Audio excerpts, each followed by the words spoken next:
You know, in football, some legends are defined by their incredible triumphs. But then there are others. Legends whose stories are just as much about tragedy. And this is one of those stories. It's about a king, a true king, who has conquered the world with his club, but just can't seem to get crowned in his own kingdom. This is the story of Mohamed Salah and his journey with Egypt. I mean, just look at this. It's almost unbelievable. On one side, you have Salah the club king. We're talking Premier League titles, the Champions League, Club World Cup, you name it, he's won it. He's a conqueror. But then you look at the other side of the coin for his country, and it's just pain, runner-up again, playoff defeat. It's like we're talking about two totally different careers. At Liverpool, his club, they literally call him the Egyptian king, and for good reason. He didn't just show up and win trophies. He dominated the league, shattered records, won golden boots. He's an absolute icon at Anfield. He is treated like royalty there. But then he puts on that red jersey for his country, and the story just completely changes. So, where did this all start? This whole pattern of national heartbreak? Well, we've got to go back to 2017. Salah was really coming into his own as the leader of the national team, and he carried the hopes of an entire nation all the way to the Africa Cup of Nations final. This was supposed to be his moment, his coronation. And they were so close. Egypt scores first, the dream is alive, everything is going to plan, but Cameroon, they claw their way back, the game is tied, it's looking like extra time, and then heartbreak. The 88th minute, Cameroon scores a winner out of nowhere. The trophy is just snatched away at the very last second. This wasn't just a loss. This was the first really deep scar. And that scar, that pain from 2017, it wasn't a one-off, not even close. It really felt like the opening chapter in a book full of tragedies. What came next was this relentless cycle of disappointment that started to feel less like bad luck and a lot more like some kind of curse. And you can just see how the pain builds over time. It's not just that they kept losing, it's how they lost. After that gut punch in 2017, 2019 was an even bigger shock. Then in 2021, another final, lost in the cruelest way possible. And by 2023, the pain took on a whole new form. It's like every tournament found a new and more creative way to break Egypt's heart.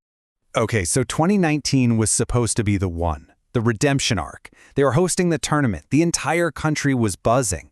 Expectations were through the roof. And they crashed out. A shock 0-1 loss to South Africa.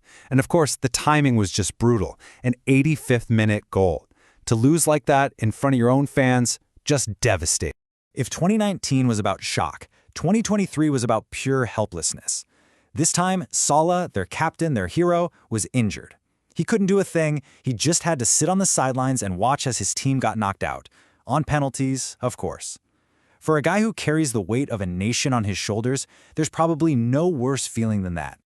You know, in every great, tragic story, there's always a great villain, an antagonist. And in Mo Salah's international story, that role is played without a doubt by one team, Senegal. They didn't just become a rival, they became Egypt's absolute nemesis. And you couldn't have written a more dramatic script for this rivalry, the 2021 final. On one side of the pitch, you've got Mohamed Salah, and on the other, his Liverpool teammate Sadio Mane. Two guys who are like brothers, who won everything together for their club. But on this night, they were on opposite sides. Only one of them could be crowned the champion of Africa. After 120 minutes of nerve-wracking, scoreless football, it all came down to a penalty shootout. And Egypt lost. But here's the cruelest twist of all. Salah, their best player, their star, their most clutch finisher, he was lined up to take the decisive fifth penalty, but he never even got the chance to take it. The game was lost before the king could even step up to the spot. You'd think the story would end there, but somehow it gets even worse. Just a few weeks after that devastating final, guess who Egypt draws in the World Cup playoffs? Senegal, again. This time, the prize was even bigger, a spot in the World Cup. It was an instant chance for revenge, or for history to tragically repeat itself.